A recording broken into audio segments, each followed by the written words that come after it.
Good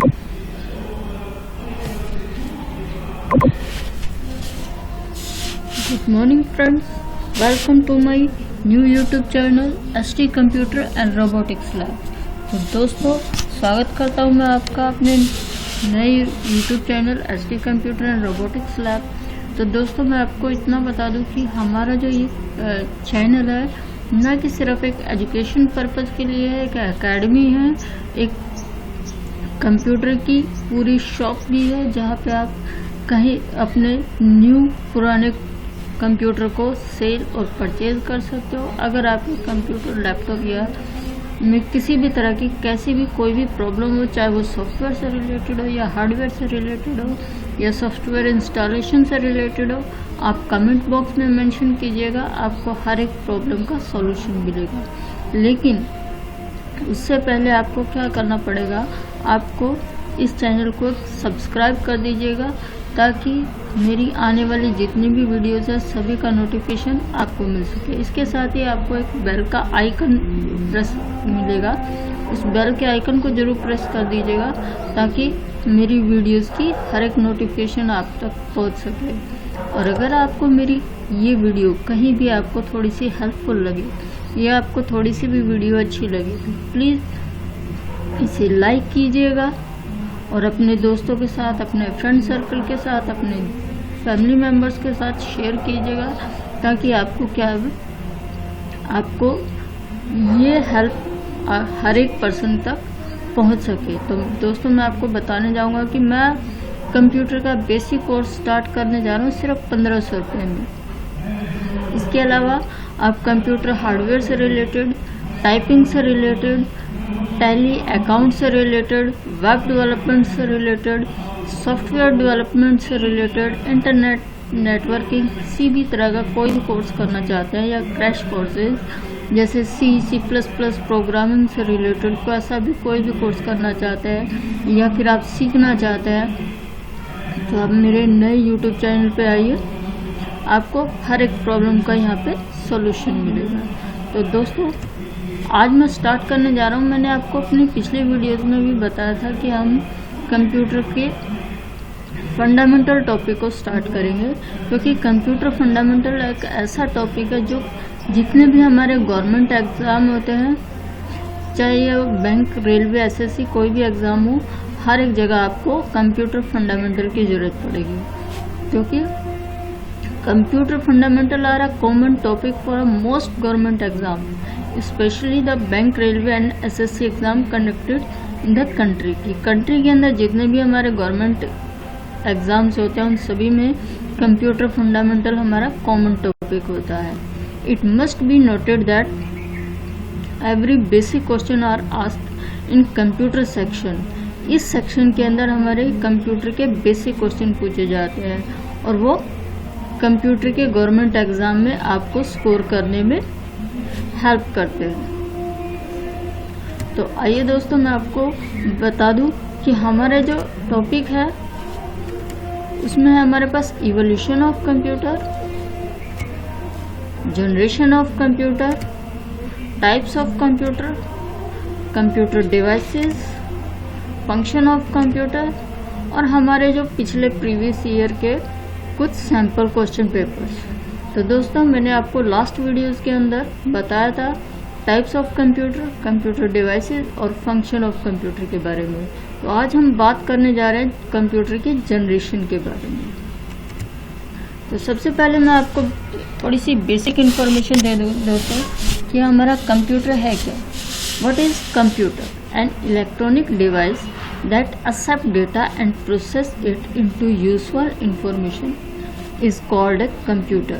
There are two main aspects the computer कि हमारा जो कंप्यूटर एक इलेक्ट्रॉनिक डिवाइस है जो हमसे डेटा को एक्सेप्ट करता है और फिर उसे वो प्रोसेस करके उसे यूजफुल इंफॉर्मेशन के अंदर कन्वर्ट करता है, वो हमारा कंप्यूटर कहलाता है। बेसिकली हमारे जो कंप्यूटर है वो दो एस्पेक्ट्स पे काम करता है, एक इनपुट और एक आउटपुट। इनपुट क्या है हमारा? The data we want enter into the computer is called the input. कि वो डेटा जो हम कंप्यूटर के अंदर स्टोर करते हैं, एंटर करते हैं, वो हमारा इनपुट कहलाता है। Input basically the raw fact for which we want to system process and given as an outcome. कि इनपुट हमारा क्या है? इनपुट बेसिकली हमारा वो डेटा होता है जो हम कंप्यूटर को प्रोसेस करने के लिए देते हैं ताकि उससे हमारी आउटपुट आ सके, हमारी रिजल्ट आ सके। दूसरा हमारे पास output, the answer that the computer provide it return of the raw data entered is called output. ये हमारा आउटपुट क्या है? कंप्यूटर हमें प्रोवाइड करता है, हमें रिटर्न करता है इनपुट को एक रिजल्ट के रूप में, वो हमारा आउटपुट कहलाता है। उसके बाद हमारे पास दोस्तों आता है इवोल्यूशन ऑफ कंप्यूटर। इवोल्यूशन का मतलब है कंप्यूटर का इतिहास। द फर्स्ट मैंने आपको लास्ट वीडियोस के अंदर भी बताया था, the first fully electronic computer was introduce इन 1930। कि पूरा हमारा जो इलेक्ट्रॉनिक कंप्यूटर है वो इंट्रोड्यूस किया गया था 1930 के अंदर। And since then the development of computer and its related devices has been unstoppable. और इससे रिलेटेड जितने भी हमारी डिवाइसेस जो थी वो अनस्टॉपेबल थी, कहीं भी वो स्टॉप नहीं हुई, वो आगे ग्रो करती गई। Computer are nothing but an advance version of abacus. Computer और कुछ नहीं है, सिर्फ अबकस के ही एक कंप्यूटर कैलकुलेशन मशीन का न्यू वर्जन है, which dates back to almost 5000 year, जो कि आज से 5000 साल पहले इन्वेंट हुआ था। तो दोस्तों मैं आपको बता दूं कि कुछ बुक्स के अंदर 3000 साल पहले भी बताया गया है, कुछ बुक्स के अंदर 5000 साल पहले बताया गया है। तो एक्यूरेट जो हमारा वर्ड है वो है 5000 ईयर। तो अगर आप 3000 भी लिखेंगे तो वो आपका गलत नहीं होगा। Further below we have discussed the 5 generation of computer and how these generation gradually help in the development of electronic devices। हम आगे चलते हैं, अपने कंप्यूटर की 5 जनरेशन को रीड करेंगे, जो कि हमें ये बताएगा कि कैसे कंप्यूटर धीरे धीरे आगे बढ़ता गया और अपने का विकास होता गया। सबसे पहले हमारे पास generation of computer. Generation word से आपको दोस्तों पता है जनरेशन वर्ड क्या होता है? जनरेशन होता है पीढ़ी। There are a total 5 generation of computer. हमारे कंप्यूटर के भी इसी तरह से 5 जनरेशन है, which each generation something new was discovered to improve the functioning and the use of the computer system. और इन्हीं जनरेशन के अंदर हमारे नए नए डिवाइसेस जो है इन्वेंट होते गए और हमारा कंप्यूटर जो है वो आगे डेवलप करता गया, विकसित होता गया। तो आओ हम चलते हैं अपने नेक्स्ट जनरेशन के ऊपर। पहला हमारे पास फर्स्ट जनरेशन कंप्यूटर जो है वो 1940 से लेकर 1956 तक की ईस्वी के जितने भी कंप्यूटर है वो हमारे फर्स्ट जनरेशन के कंप्यूटर थे, जहाँ पे वैक्यूम ट्यूब को मेन पार्ट के रूप में यूज किया जाता था। Vacuum tube as component of memory there की वैक्यूम ट्यूब इन कंप्यूटर्स का मेन कंपोनेंट था। They are very large in size, जो साइज में बहुत बड़े थे, and occupy almost a room size area to fit in. और इनका साइज इतना बड़ा था कि एक पूरे बड़े कमरे जितना जो साइज था, पूरे बड़े कमरे में इसे फिट किया जाता था। इसकी जो कुछ करेक्टरिस्टिक्स है given below are a few characteristic of the first generation of computer. हमारे इसकी जो करेक्टरिस्टिक है फर्स्ट जनरेशन के कंप्यूटर की वो ये है। First, the price of managing the computer was very high. पहले जो हमारे कंप्यूटर था फर्स्ट जनरेशन के कंप्यूटर की प्राइस जो थी वो बहुत ही हाई थी। दूसरा, दे आर वेरी लार्ज, ये साइज में बहुत बड़े थे। They are not capable of multitasking, इसके ऊपर मल्टीटास्किंग काम नहीं किया जा सकते थे, इस पे एक टाइम पे सिर्फ एक ही काम किया जा सकता था। and only one task could be performed at a time. There was no use of monitor. यहाँ पे मॉनिटर का यूज नहीं किया जाता था आउटपुट के लिए. The output was directly given in the form of printout. यहाँ पे जो आउटपुट आती थी वो सिर्फ प्रिंट आउट के जरिए ही हमारा रिजल्ट आता था. The electricity consumption was very high. ये इलेक्ट्रिसिटी जो है थे बहुत ज़्यादा कंज्यूम करते थे. सेकेंड है हमारा second generation of computer. Second generation of computer हमारे 1956 से लेकर 1963 तक आई थी, जहाँ पे हमारे मेन ट्रांजिस्टर को यूज़ किया गया था. The first transistor was invented in 1947. पहला जो ट्रांजिस्टर था हमारा वो कब इन्वेंट किया गया था? 1947 के अंदर. But could never be used in the computer. लेकिन उसे कंप्यूटर में यूज नहीं किया गया था. कंप्यूटर में यूज कब किया गया था? उसे 1950 के अंदर यूज किया गया था. Given below are a few characteristic feature of the second generation of computer. यहाँ हमारे पास कुछ नीचे कंप्यूटर की सेकेंड जनरेशन की कैरेक्टरिस्टिक दे रखी है. The speed of the transistor decided the speed of the computer. Computer की जो स्पीड है वो डिसाइड करता था हमारा ट्रांजिस्टर. सेकेंड है it was less expensive in the comparison of first generation. पहले जनरेशन की अपेक्षा हमारे जो सेकेंड जनरेशन के कंप्यूटर थे ये थोड़े से लेस एक्सपेंसिव थे, थोड़े कम कीमत के थे. थर्ड है हमारा the electricity consumption had also reduce with the use of transistor. हमारी इलेक्ट्रिसिटी जो थी वो थोड़ी सी कम कंज्यूम होती थी सेकेंड जनरेशन के अंदर. There are no change in the output. यहाँ पे जो हमारी आउटपुट आती थी उसके अंदर हम कुछ भी चेंज नहीं कर सकते थे. It was still received through a print out. क्योंकि ये आउटपुट कैसे आती थी? हमारी प्रिंट आउट के थ्रू आती थी. From machine language there was a change to use assembly language in the computer. हमारे जो कंप्यूटर की मशीन लैंग्वेज थी उसे कन्वर्ट किया जाता था असेंबली लैंग्वेज के अंदर, वो भी सिर्फ एक कोड की भाषा के अंदर. दस now computer could understand word. क्योंकि कंप्यूटर जो थे वो कुछ एक वर्ड्स को ही रीड कर पाते थे, जिसे हम हाई लेवल प्रोग्रामिंग लैंग्वेज कहते हैं. क्योंकि सेकेंड जनरेशन में हमारी high level programming language use हुई थी. थर्ड जनरेशन है हमारी 1964 से लेकर 1971 तक. यहाँ पे हमारी इंटीग्रेटेड सर्किट यूज हुए थे, आईसी यूज हुई थी. तो दोस्तों मैं आपको बता दूं IC stands for integrated circuit. Integrated circuit का फुल फॉर्म होता है इंटीग्रेटेड आईसी.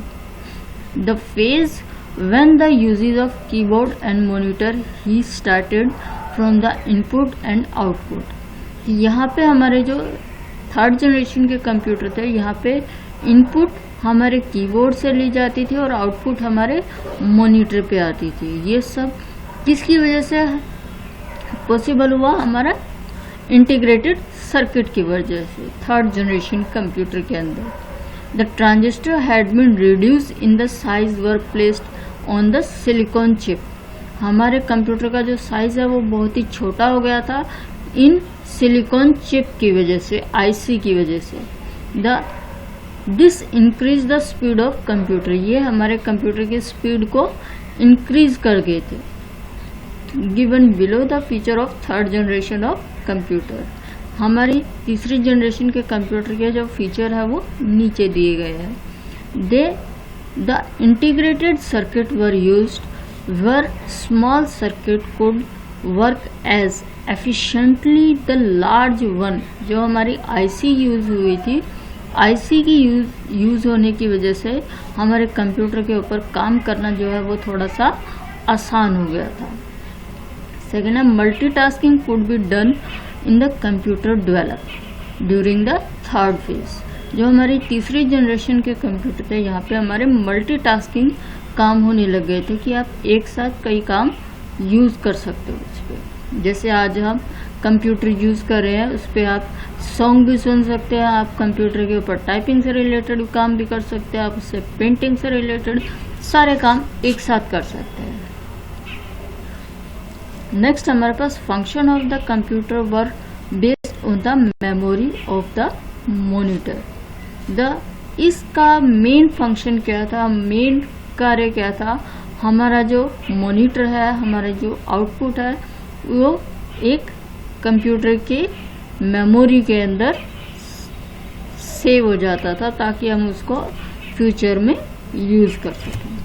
नेक्स्ट हमारा फोर्थ जनरेशन ऑफ कंप्यूटर 1972 से लेकर 2010 तक, 1972 से लेकर 2010 तक हमारे जो कंप्यूटर है वो फोर्थ जनरेशन के कंप्यूटर कहलाते थे। किसकी वजह से?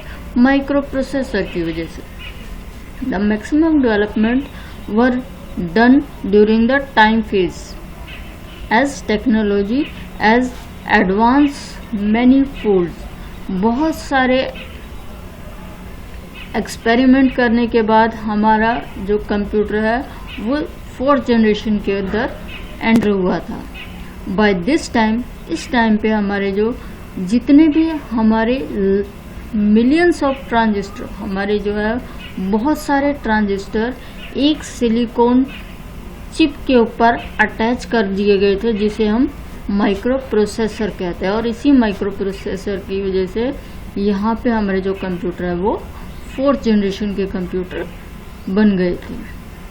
जो फोर्थ जनरेशन के कंप्यूटर है उसकी जो करेक्टरिस्टिक है, उसके जो फीचर है वो नीचे दिए गए हैं।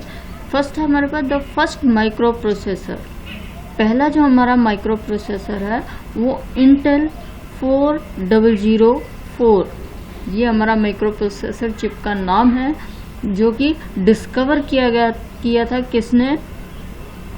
टेड होफ ने। टेड होफ एक साइंटिस्ट है जिसने ये हमारा माइक्रो प्रोसेसर जो है वो इन्वेंट किया था, और इसी की वजह से जो हमारे कंप्यूटर है वो फोर्थ जनरेशन के कंप्यूटर बने थे। जैसे कि जितने भी आज के हमारे पर्सनल कंप्यूटर, ये सारे के सारे हमारे कौन से कंप्यूटर हैं? फोर्थ जनरेशन के कंप्यूटर हैं। दिस जनरेशन सा revised version of computer being introduced in the form of laptop and tablet. और इसी जनरेशन की वजह से ही हमारे जो कंप्यूटर है वो लैपटॉप और टैबलेट की फॉर्म में हमारे सामने यूज हो रहे हैं। नेक्स्ट हमारे पास GUI। GUI होता है हमारा graphical user interface was developed during the phase. मतलब कि जो भी हमारी इनपुट थी, जो भी हमारी आउटपुट थी, वो ग्राफिक्स की फॉर्म में आ जाती थी। यहाँ पे अगर हम आज के टाइम पे अगर कोई भी काम करते हैं, कोई भी फाइल नहीं बनाते हैं, तो आप फाइल पे क्लिक करके न्यू पे क्लिक करते हैं, आपकी नई फाइल इन्वेंट हो जाती है। लेकिन इससे पहले की जो जनरेशन के कंप्यूटर थे, अगर आपको नई फाइल बनानी होती थी, आपको उसके लिए एक पूरी कमांड याद करनी पड़ती थी। अगर उस कमांड के अंदर आप एक वर्ड भी मिस कर जाते थे, कुछ भी गलती कर जाते थे, तो वो कमांड हमारी एग्जीक्यूट नहीं होती थी। तो इसी को यहाँ पे हम बोलते हैं ग्राफिकल यूजर इंटरफेस, जहाँ पे हमारी हर एक कमांड एक पिक्चर के फॉर्म में शो हो रही है। थर्ड है हमारे पास speed, memory and storage had also improved in the computer of this generation. हमारे इस जनरेशन कंप्यूटर के अंदर हमारी स्पीड, हमारे कंप्यूटर की मेमोरी और हमारी स्टोरेज कैपेसिटी, तीनों के अंदर इम्प्रूवमेंट आई थी। नेक्स्ट हमारे पास फिफ्थ जनरेशन ऑफ कंप्यूटर। जो हमारे फिफ्थ जनरेशन के कंप्यूटर है वो हमारे 2010 से लेकर और आज तक की डेट के जितने भी हमारे कंप्यूटर है, ये हमारे फिफ्थ जनरेशन के कंप्यूटर है। ये हमारे आर्टिफिशियल इंटेलिजेंस के ऊपर डिपेंड करते हैं, यानी AI के ऊपर डिपेंड करते हैं। आर्टिफिशियल इंटेलिजेंस का मतलब क्या होता है कि कंप्यूटर खुद से सोच के जो काम है वो कर सकता है, जिसे आप यहाँ पे रोबोटिक्स के नाम से जानते हैं। जैसा कि मैंने आपको पहले यहाँ पे बता दिया था कि हमारा जो YouTube चैनल का नाम क्या है, ST computer and robotics lab. तो दोस्तों, रोबोटिक्स लैब का मतलब आप समझ ही गए होंगे कि मैं आपको आर्टिफिशियल इंटेलिजेंस के ऊपर की नॉलेज प्रोवाइड करूँगा इसी YouTube चैनल के अंदर, लेकिन उसके लिए आपको बने रहना होगा मेरे YouTube चैनल पे। तो दोस्तों प्लीज़, अगर आपको रोबोटिक्स से रिलेटेड या आर्टिफिशियल इंटेलिजेंस से रिलेटेड कुछ भी सीखना है पूरी तरह से शुरू से लेकर ए से लेकर जेड तक, तो आप बने रहिए मेरे इस YouTube चैनल पे। उसके लिए आपको मेरा ये चैनल सब्सक्राइब करना पड़ेगा ताकि मेरी आने वाली सभी वीडियोस का नोटिफिकेशन आपको मिल सके। और अगर आपको हेल्पफुल लगे, अच्छी लगे ये वीडियो, तो प्लीज़ इसे लाइक कीजिएगा और शेयर कीजिएगा। तो दोस्तों मैं आपको बताने जा रहा था कि 5th जनरेशन के कंप्यूटर की हमारी जो बेसिक इन्फॉर्मेशन है वो क्या है। आर्टिफिशियल इंटेलिजेंसी क्या है हमारी? Artificial intelligence is being used in device currently which has enabled million of tasks to be completed within a second on a device। कि हमारी कंप्यूटर की कोई भी डिवाइस जिसे हम कंप्यूटर के साथ अटैच करके अनेबल कर सकते हैं सिर्फ कुछ सेकंड के अंदर ही। सेकंड है हमारी advancement of functioning of laptop और पाम टॉप। हमारी जो लैपटॉप और पाम टॉप टाइप के कंप्यूटर है उनको थोड़ा सा एडवांस बनाया जाए। थर्ड है हमारा the robotic device have started being used reduce human labour. कि जो हमारे रोबोटिक डिवाइस है, जो हमारे रोबोट्स हैं, वो हमारी शारीरिक मेहनत को कम कर देते हैं। हम कम टाइम में खुद के ऊपर डिपेंड ना होकर के कंप्यूटर से वो काम करवा सकते हैं। हमें लोगों की ज़रूरत नहीं पड़ेगी, हम खुद से वो काम कर सकते हैं। उसके लिए हमें किसी को पे करने की ज़रूरत नहीं पड़ेगी। हम खुद के अपने रोबोट्स क्रिएट कर सकते हैं यहाँ पे, लेकिन वो रोबोट कैसे क्रिएट होंगे उसके लिए आपको बने रहना पड़ेगा मेरे YouTube channel ST computer and robotics lab में। The devices from the generation are cost effective. हमारे जो कंप्यूटर की जनरेशन के डिवाइसेस हैं वो कॉस्ट इफेक्टिव है, थोड़े से इफेक्टिव है, थोड़े से